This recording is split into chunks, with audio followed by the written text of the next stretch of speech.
morning, everybody. So this isn't really a long video for English. It's just me giving you your instructions. So what you're going to do this morning is you are going to use the planning that you did on Friday, where you created your monster that Beowulf was going to defeat, and you started planning some of your language.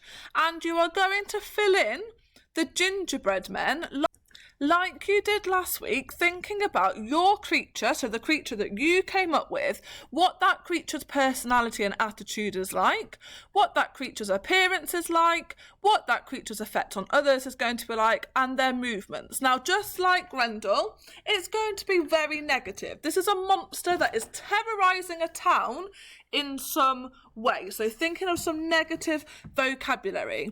Just like you did last week, I want you to do this on paper and upload the photos of your planning, so then you have them to hand when you come to do your hot task later on in the week.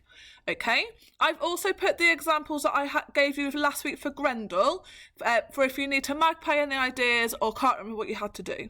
I'm looking forward to seeing your creatures and learning a little bit more about them.